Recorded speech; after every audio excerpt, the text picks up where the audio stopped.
These 64,000-year-old paintings have just been discovered, and they were not created by humans. We've long believed that one of the characteristics that separates us, Homo sapiens, from other species is our ability to create art. However, artworks found deep within some Spanish caves have astonished scientists. Why? Because these discoveries mean that we have to think again about our theories of human exceptionalism. Before we begin, make sure to smash that like button, subscribe to our channel, and click the notification bell for more amazing videos. Cave art has been found in many parts of the world, and until recently it was always assumed that only we humans created it. Some of the most famous cave art was discovered in the Chauvet cave in South France, and we can be almost certain that this work was produced by Homo sapiens. We know that the art at Chauvet was created by Homo sapiens because the cave paintings there have been dated authoritatively to about 30,000 years ago. At that time, the only hominin or human-like species on Earth was Homo sapiens, so it follows that it must have been these humans who created these stunning wall paintings.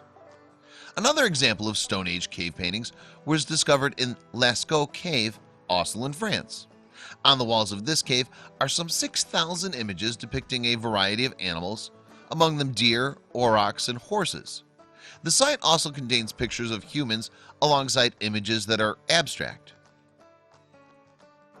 The Lascaux paintings are about 20,000 years old, a little younger than those at Chauvet, but both of these sets, along with other cave paintings that have been discovered, were undeniably created by Homo sapiens. They therefore fit in with the theory that humans came from Africa into Western Europe some 45,000 years ago. Yet there was another species of hominin in Western Europe at the time that Homo sapiens arrived on the landscape, the Neanderthals. In keeping with the prevailing popular image, for many years after the existence of Neanderthals was discovered, it was thought that they were a rather primitive species. They certainly wouldn't have been able to creating art, or so it was believed. Neanderthal bones were first uncovered by workers in a limestone quarry in Germany's Neander Valley in 1856. At first, these strange, almost human bones were actually thought to be from a deformed human. But scientists quickly realized that we're not dealing with Homo sapiens, but with a different species, soon to be dubbed Homo neanderthalensis. It was initially thought that Neanderthals were very different from modern humans. Their protruding brows and heavy limbs seemed to suggest that their brain power was far inferior to that of Homo sapiens. However, from the 1950s onward, opinions on the Neanderthals began to change. In recent decades, scientists and archaeologists have discovered that Neanderthals made stone tools just as early humans did. They also buried their dead in a way that suggests that they held a ritual respect for the departed. And there's even evidence that they used herbs as medicine. Hence, the picture of Neanderthals as little more than dumb animals had certainly been superseded. In addition, we now know that humans and Neanderthals interacted in Europe. Indeed, they even interbred.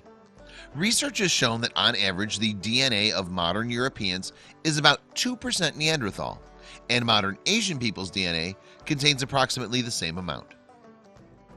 Now, to the best of our scientific knowledge, Neanderthals became extinct about 40,000 years ago. That means they almost definitely existed in Europe alongside Homo sapiens for a period of several thousand years. Yet, what drove these hominins, whom we now know were of considerable intelligence, to extinction? There are a range of theories about the Neanderthals disappearing. Perhaps humans arrived and simply wiped out these hominins by killing them all. Or maybe Homo sapiens brought with them diseases to which the Neanderthals had no resistance, resulting in epidemics and widespread death. A third theory is that humans simply outcompeted Neanderthals for scarce resources. But what about creative pursuits? Were Neanderthals capable of making art? Well, some evidence of Neanderthal creativity has actually been found over the years.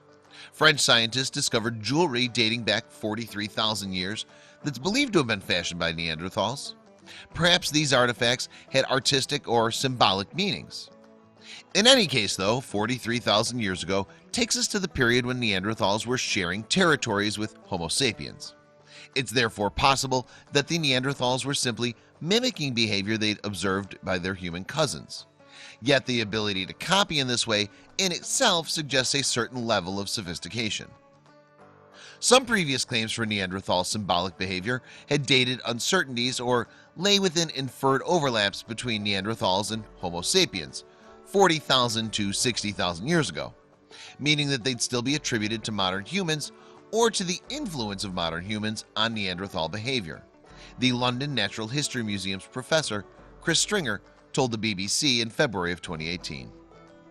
Then along came some stunning discoveries of cave art at 3 locations in Spain, as reported in the journal Science, also in February 2018. These particular artworks have been carefully dated using an advanced technique that measures the radioactive decay of uranium as it slowly transforms into thorium.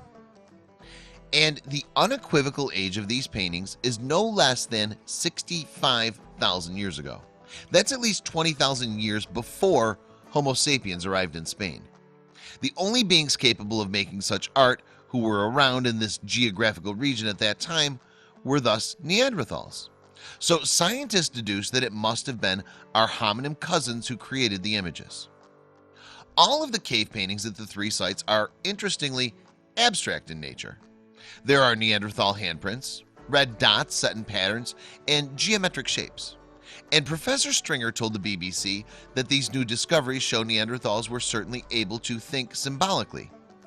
The finds further narrow any perceived behavioral gap between the Neanderthals and us, the professor asserted.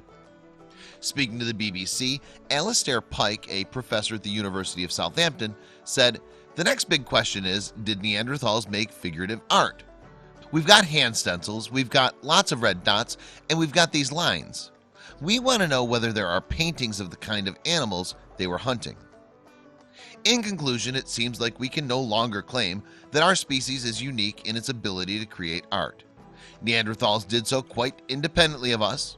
We've therefore definitely come a long way from the stereotypical view of Neanderthals as knuckle-dragging numbskulls.